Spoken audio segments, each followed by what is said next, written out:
Advocate B N ഹസ്കറിലേക്ക് പോവുകയാണ്. Advocate B N Haskar, എങ്ങനെയാണ് ശ്രീ ജയസൂര്യൻ, ഞാൻ അങ്ങയിലേക്ക് എത്താം. ചെറിയൊരു സാങ്കേതിക പ്രശ്നം അങ്ങയുടെ കണക്ഷനിൽ കാണുന്നുണ്ട്. ദയവായി അതൊന്ന് പരിശോധിക്കുക. അഡ്വക്കേറ്റ് ബി എൻ ഹസ്കറിലേക്ക് പോകുകയാണ്. അഡ്വക്കേറ്റ് ബി എൻ ഹസ്കർ, എങ്ങനെയാണ് ഇടതുപക്ഷം ഈ ബജറ്റിനെ കാണുന്നത്?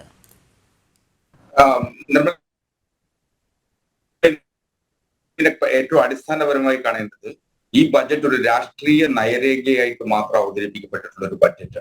ഒരു ബഡ്ജറ്റിന്റെ സാങ്ക്ടിറ്റി പോലും ഇല്ലാതെ ഒരു രാഷ്ട്രീയ നയരേഖയായി ഇന്ത്യയുടെ ചരിത്രത്തിൽ ഒരു ബഡ്ജറ്റ് അവതരിപ്പിക്കപ്പെട്ടിട്ടുണ്ടെങ്കിൽ അത് ഈ ബഡ്ജറ്റാണ്.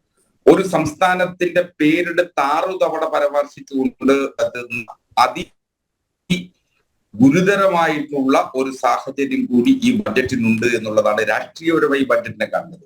കേരളത്തെ സംബന്ധിച്ചിടത്തോളം ഏറ്റവും നിരാശാജനകമായിട്ടുള്ള ഒരു ബഡ്ജറ്റ് കൂടിയായിരുന്നു സമീപകാലത്ത് ശ്രീമതി നിർമ്മലാ സീതാരാമൻ അവതരിപ്പിക്കപ്പെട്ട ഈ ബഡ്ജറ്റ്. എന്തുകൊണ്ടെന്നാൽ കഴിഞ്ഞ ദിവസം പുറത്തു വന്ന സാമ്പത്തിക സർവേയിൽ വളരെ കൃത്യമായി കേരളം നേടിയിട്ടുള്ള നേട്ടങ്ങളെ സംബന്ധിച്ച് പുകഴ്ത്തി പറയുകയും പ്രശംസിക്കുകയും ചെയ്തുകൊണ്ട് ആ സാമ്പത്തിക സർവേ അവതരിപ്പിക്കുകയും അതിൽ ഏറ്റവും പരമോന്നതമായി കാണേണ്ടത് കേരളം നാളിതുവരെ നേടിയിട്ടുള്ള ആരോഗ്യ മേഖലയിൽ നേടിയിട്ടുള്ള വിജയമാണ്. ലോകോത്തര മാതൃകയായി കേരളത്തിന്റെ ആരോഗ്യരംഗം നിൽക്കുമ്പോൾ ഒരു എയിംസ് പ്രഖ്യാപിക്കുക പോലും ചെയ്യാതിരിക്കുന്ന സാഹചര്യമാണ്. ഇപ്പൊ വരും മഴ കാത്തിരിക്കുന്ന വേഴാമ്പലിനെ പോലെ കേരളം കാത്തിരിക്കുകയാണ് എയിംസിനെ സംബന്ധിച്ച്. കേരളത്തിന്റെ ആരോഗ്യ മേഖലയിൽ അത് വരുത്താൻ പോകുന്ന ഏറ്റവും ഭാവനാത്മകമായിട്ടുള്ള മാറ്റങ്ങൾ പോലും ഉൾക്കൊള്ളുന്നതിന് BJP ഗവൺമെന്റിന് കഴിയുന്നില്ല എന്നുള്ള ഏറ്റവും വലിയ വിമർശനം. 2 കേന്ദ്രമന്ത്രിമാരുള്ള ഒരു സംസ്ഥാനമാണ് കേരളം.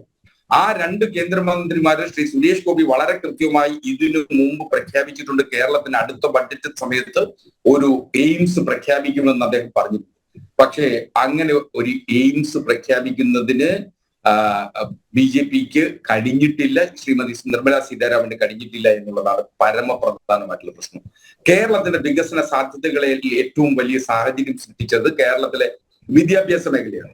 ഇപ്പൊ ഈ ബഡ്ജറ്റിൽ വിദ്യാഭ്യാസ മേഖലയിൽ അത്തരത്തിൽ കേരളം എടുത്തുയർത്തി കാണിച്ചിരുന്ന അല്ലെങ്കിൽ കേരളം ഇതുവരെ കൈവരിച്ച നേട്ടങ്ങൾ, ആ നേട്ടങ്ങളിൽ ഊന്നിക്കൊണ്ട് അതിൽ പിന്തുടർന്നുകൊണ്ട് ഇപ്പൊ കേന്ദ്ര ബഡ്ജറ്റിൽ ചില നിർദ്ദേശങ്ങൾ വന്നിട്ടുണ്ട്. നല്ല കാര്യം.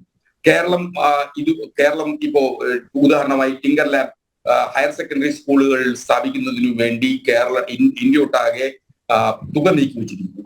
പക്ഷെ കേരളത്തെ സംബന്ധിച്ച് ആ തുക ലഭിക്കാൻ പോകുന്നില്ല. എന്തുകൊണ്ടെന്നാൽ കേരളത്തിലെ ഹയർ സെക്കൻഡറി സ്കൂളുകളിൽ ആകമാനം ഈ ടിങ്കർ ലാബുകൾ വന്നു കഴിഞ്ഞു. മാത്രമല്ല, പ്രൈമറി സ്കൂൾ ലെവലിൽ പോലും കണക്ടിവിറ്റി ഉണ്ട്. ഇന്റർനെറ്റ് കണക്ടിവിറ്റിയും കമ്പ്യൂട്ടറും ഉള്ളത് കേരളത്തിലെ പ്രൈമറി സ്കൂൾ ലെവലുകൾ പോലും ഉണ്ട്. 2000-ലധികം വരുന്ന പ്രൈമറി സ്കൂളുകളിൽ ഇന്റർനെറ്റ് കണക്ടിവിറ്റി ഉള്ളപ്പോ ആ തുക ലഭിക്കില്ല. അതുകൊണ്ടാണ് നമ്മൾ പറയുന്നത് 10,000 കോടി രൂപ കേരളത്തിന് ലഭിക്കേണ്ടിയിരുന്ന ഈ വിദ്യാഭ്യാസ മേഖലയിൽ ലഭിക്കേണ്ടിയിരുന്ന ആ പദ്ധതി വിഹിതം കേരളത്തിൽ ലഭിക്കാൻ പോകുന്നില്ല. മാത്രമല്ല, വലിയ തോതിൽ കൊട്ടിഘോഷിക്കപ്പെടുന്നത് മധ്യവർഗത്തിന് ഏതോ തരത്തിൽ ഡയറക്ട് ടാക്സസിനെ സംബന്ധിച്ച് മധ്യവർഗത്തിന് ഏതോ തരത്തിൽ വലിയ ആനുകൂല്യങ്ങൾ ലഭിക്കുന്ന ഒരു ബഡ്ജറ്റായി ജനപ്രിയ ബഡ്ജറ്റ് എന്ന അർത്ഥത്തിലാണ് ഇത് കൊട്ടിഘോഷിക്കപ്പെടുന്നത്. യഥാർത്ഥത്തിൽ 4 ലക്ഷം രൂപ വരെയുള്ള വരുമാനമുള്ള മുഴുവൻ ആളുകളെയും ഇൻകം ടാക്സ് അടയ്ക്കുന്നതിന് പ്രേരിപ്പിക്കുകയും 2 കൊല്ലം മുമ്പ് അവതരിപ്പിക്കപ്പെട്ട പുതിയ സ്കീമിലേക്ക് മുഴുവൻ ആളുകളെ മാറ്റുകയും ചെയ്യുന്നു എന്നുള്ളതാണ് അതിവിചിത്രവും കൗശലത്തോടു കൂടിയും നടത്തിയിട്ടുള്ള ഈ ഡയറക്ട് ടാക്സിനെ സംബന്ധിച്ച്, ഇൻകം ടാക്സിനെ സംബന്ധിച്ച് അവതരിപ്പിക്കപ്പെട്ടിട്ടുള്ളത്. ഇതിൽ സാധാരണ ജനങ്ങളെ തൃപ്തിപ്പെടുത്തുന്ന അല്ലെങ്കിൽ മധ്യവർഗത്തെ തൃപ്തിപ്പെടുത്തുന്ന തരത്തിൽ income tax advocate B N Haskar, അപ്പോൾ ഇവിടെ ഒരു ചെറിയ ഇടപെടൽ. ഇവിടുത്തെ സർക്കാർ ജീവനക്കാർക്കും മാസശമ്പളക്കാർക്കും ഇതുകൊണ്ട് ഒരു ഗുണവും ലഭിക്കാൻ പോകുന്നില്ല എന്നാണോ അങ്ങ് പറഞ്ഞു വരുന്നത്? പരിശോധിച്ചാൽ ഒരു ഗുണവും ലഭിക്കില്ല. പ്രത്യേകിച്ച് കാര്യം, പുതിയ സ്ലാബിലേക്ക് ആളുകൾ മുഴുവൻ സ്വിച്ച് ഓവർ ചെയ്യേണ്ടി വരും. അത്തരം ഒരു സാഹചര്യം ഉണ്ടാൽ ഇന്നലെ വരെ അനുഭവിച്ചു വരുന്ന ഹൗസിംഗ് ലോണിന്റെയും എഡ്യൂക്കേഷന്റെയും ഒക്കെ തന്നെ എക്സ്പെൻസസിന്റെയും വരുന്ന റിബേറ്റുകൾ ഇല്ലാതാവും. അതൊരു വലിയ തോതിൽ നഷ്ടം സംഭവിക്കും. മറ്റൊരു തരത്തിൽ അതിനെ കാണാൻ കഴിയുന്ന ഒരു അനുഗ്രഹം എന്ന് പറയുന്നത് ഈ തുക ബാങ്കിങ് മേഖലയിൽ ഉണർവുണ്ടാക്കും എന്നുള്ളതാണ്. TDS അടക്കം പിടിക്കുന്ന അടുത്ത ഏപ്രിൽ മുതൽ TDS പിടിക്കുന്നില്ല എന്നുള്ളത് കൊണ്ട് ബാങ്കിങ് മേഖലയിൽ അത് ഉണർവുണ്ടാക്കും എന്നുള്ള ഒരു സാഹചര്യം ഒഴിച്ചാൽ ഫലത്തിൽ മധ്യവർഗത്തിന് ഇതുകൊണ്ട് പ്രത്യക്ഷത്തിൽ നേട്ടമില്ല. മാത്രമല്ല ഇതിൽ ഒരു രാഷ്ട്രീയം കൂടിയുണ്ട്. ഫെബ്രുവരി 5-ാം തീയതി ദില്ലിയിൽ തെരഞ്ഞെടുപ്പ് എടുക്കുകയാണ്. ദില്ലി സംസ്ഥാനത്തെ സംബന്ധിച്ചിടത്തോളം മധ്യവർഗത്തിന്റെ ഏറ്റവും വലിയ കേന്ദ്രീകൃതമായി ജീവിക്കുന്ന ഒരു സംസ്ഥാനം കൂടിയാണ്. അപ്പൊ മധ്യവർഗത്തെ തൃപ്തിപ്പെടുത്തുന്നു എന്ന് കാണുന്ന തരത്തിൽ ഒരു രാഷ്ട്രീയ നയരേഖയായിട്ടാണ് ഈ ഡയറക്ട് ടാക്സ് പ്രപ്പോസൽസ് വന്നിരിക്കുന്നത്. അങ്ങയുടെ വിമർശനം അതാണ്. ഒരു സെക്കൻഡ് അഡ്വക്കേറ്റ് ജയസൂര്യൻ, ഇതാണ് ഇവിടെ പ്രതിപക്ഷം ഉയർത്തുന്ന വിമർശനം. ഡൽഹി തെരഞ്ഞെടുപ്പ് മുന്നിൽ കണ്ടുകൊണ്ടാണ് ഇങ്ങനെ മധ്യവർഗത്തിനെ ചേർത്ത് പിടിച്ചുകൊണ്ടൊരു നികുതി പരിഷ്കരണമൊക്കെ പ്രഖ്യാപിക്കപ്പെട്ടത്. അതായത് ഇങ്ങനെ ഈ 12 ലക്ഷം രൂപ വരെ ശമ്പളം വാർഷിക വരുമാനം ഉള്ളവരെ ആദായ നികുതിയിൽ നിന്ന് ഒഴിവാക്കുന്നു എന്ന് പറയുമ്പോൾ ഒരു ഗുണവും ആർക്കും ഉണ്ടാകാൻ പോകുന്നില്ല എന്നാണ് BN ഹസ്കർ പറയുന്നത്. കണക്കുകൾ അങ്ങനെയല്ലല്ലോ നമ്മുടെ മുന്നിൽ ഉള്ളത്. അതായത് ഇന്ത്യയിൽ ഏതെങ്കിലും ഒരു പ്രഖ്യാപനം ഗവൺമെന്റ് നടത്തുമ്പോൾ അത് ബഡ്ജറ്റ് ആണെങ്കിലും അല്ലെങ്കിലും അത്തരം പ്രഖ്യാപനങ്ങളുടെയൊക്കെ സമയത്ത് ഇന്ത്യയിൽ ഏതെങ്കിലും 1-2 സംസ്ഥാനങ്ങളിൽ തെരഞ്ഞെടുപ്പ് ഉണ്ടാകും, അല്ലെങ്കിൽ തെരഞ്ഞെടുപ്പിന് സമീപത്തുള്ള കാലാവസ്ഥയായിരിക്കും. അതിനെ ബന്ധപ്പെടുത്തിക്കൊണ്ട് ഇത് തെരഞ്ഞെടുപ്പിനെ കേന്ദ്രീകരിച്ചുകൊണ്ടുള്ള ബഡ്ജറ്റാണ് എന്ന് പറയുന്ന ഒരു രീതിയുണ്ട്. ഇപ്പോ നമുക്കിവിടെ കേരളത്തിലും അതുപോലെ ഒരു അനുഭവം ഉണ്ടായിട്ടുണ്ട്. ഇപ്പൊ തമിഴ്നാട്ടിലെ പ്രകൃതി ദുരന്തം ഉണ്ടായപ്പോൾ തമിഴ്നാട്ടിന് വാരിക്കോരി കൊടുത്തു, കേരളത്തിന് തന്നില്ല എന്ന് പറയുമ്പോൾ തമിഴ്നാട് ഭരിക്കുന്നത് BJP അല്ല, BJPയുടെ സഖ്യകക്ഷി പോലുമല്ല, നമുക്കറിയാം. അതുപോലെ ആന്ധ്രാപ്രദേശിന് കൊടുത്തു, ആന്ധ്രാപ്രദേശ് സഖ്യകക്ഷിയാണ്. ഇങ്ങനെയൊക്കെ പറയുമ്പോൾ വേണമെങ്കിൽ അതിന്റെ മറുവശം പറഞ്ഞുകൂടെ? ഗുജറാത്തിനെ തഴഞ്ഞു, മധ്യപ്രദേശിനെ തഴഞ്ഞു, ഉത്തർപ്രദേശിനെ തഴഞ്ഞു, BJP സംസ്ഥാനങ്ങളെ മുഴുവൻ തഴഞ്ഞു എന്നൊരു വ്യാഖ്യാനവും വേണമെങ്കിൽ BJPക്ക് പറഞ്ഞുകൂടെ? അപ്പോൾ അത്തരം രാഷ്ട്രീയ പ്രത്യാരോപണങ്ങളിൽ നിന്ന് മാറി നിന്നുകൊണ്ട് യഥാർത്ഥത്തിൽ എന്താണ് ലഭിച്ചത് എന്നുള്ളതാണ് നോക്കേണ്ടത്. അതായത് ഇതൊരു ബുഫയാണ്, ഒരു സദ്യ ബുഫയായിട്ട് നടത്തുന്നത് പോലെയാണ് ബജറ്റ്. എല്ലാം അവിടെ വിളമ്പി വെച്ചിട്ടുണ്ട്. ആവശ്യമുള്ളത് നമുക്ക് സ്വയം എടുക്കാൻ കഴിയും. അത് എടുക്കുന്നുണ്ടോ എന്നുള്ളതാണ് സുപ്രധാനമായിട്ടുള്ള ചോദ്യം. എല്ലാ സംസ്ഥാനങ്ങൾക്കും അവരവരുടേതായിട്ടുള്ള വിഹിതം എടുക്കാൻ കഴിയുന്ന തരത്തിലുള്ള അനുകൂല സാഹചര്യമുണ്ട്. 25,000 കോടി രൂപയുടെ മത്സ്യബന്ധന പാക്കേജ് ഇപ്പൊ പ്രഖ്യാപിച്ചിട്ടുണ്ടല്ലോ. അപ്പോൾ അതില് ഒരിക്കലും ഉത്തർപ്രദേശുകാരനോ ബീഹാറുകാരനോ കൊണ്ടുപോകില്ല. അതിൽ ഒരുപക്ഷെ ഏറ്റവും കൂടുതൽ ഗുണമുണ്ടാക്കാൻ പോകുന്നത് കേരളമായിരിക്കും. അപ്പോൾ കേരളത്തിനൊന്നും കിട്ടിയില്ല എന്ന് പറയാൻ കഴിയില്ലല്ലോ.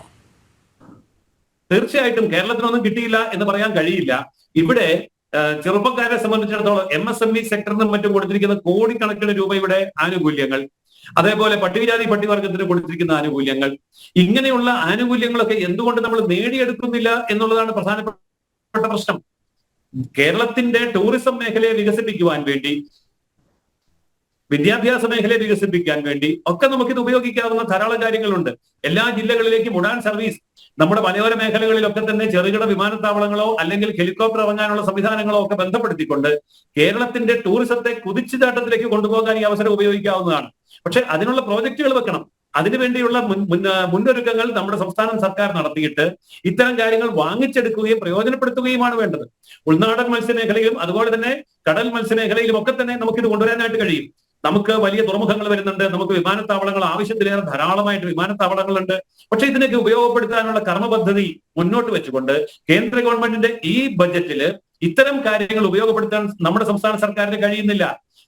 നമ്മൾ മറ്റ് സംസ്ഥാന സർക്കാരുകളുമായിട്ട് താരതമ്യം ചെയ്യുമ്പോൾ നമ്മുടെ വരുമാന മാർഗം എന്താണെന്ന് പുറത്തു പറയാൻ കൊള്ളൂ.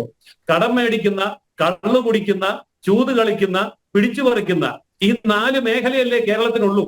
ഇതിൽ നിന്നാണ് ഞങ്ങൾ വരുമാനം ഉണ്ടാക്കുന്നതെന്ന് പറയുന്ന നാണക്കേട് കേരള സംസ്ഥാന സർക്കാരിന് ഇല്ല എന്നുണ്ടെങ്കിൽ അതിന് നമ്മൾ എന്താ പറയുക? ബാക്കി സംസ്ഥാനത്തോട് ചോദിച്ചാൽ ഞങ്ങൾക്ക് ബിസിനസ് ഉണ്ട്, ഇൻഡസ്ട്രി ഉണ്ട്, ഞങ്ങൾക്ക് ഇവിടെ ടൂറിസം ഉണ്ട് എന്നൊക്കെ അവർക്ക് പറയാൻ കഴിയുമ്പം ഞങ്ങൾക്ക് ഇവിടെ കടമേടിയും കള്ളുകൂടിയും ചൂതുകളിയും പിടിച്ചുപറിയും 4 പരിപാടിയേ ഉള്ളൂ എന്ന് പറയുന്ന ഒരു കാര്യം. ഞാനിത് മലയാളത്തിൽ പറയുന്നത് ഇംഗ്ലീഷിൽ പറയുമ്പോൾ ചൂതുകളി എന്ന് പറഞ്ഞാൽ ലോട്ടറി, കള്ളുകൂടി എന്ന് പറഞ്ഞാൽ ബീവറേജ്, കടം മേടിക്കുക എന്ന് പറഞ്ഞാൽ നമുക്കറിയാമല്ലോ സംസ്ഥാന സർക്കാർ നീണ്ടിട്ടെണ്ടുകയല്ലേ.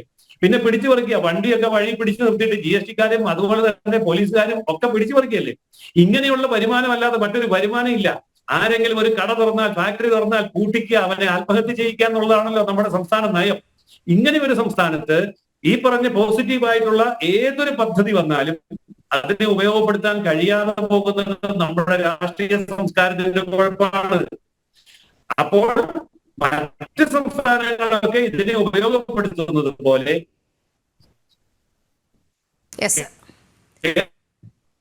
ഞാൻ അങ്ങയിലേക്ക് വരാം.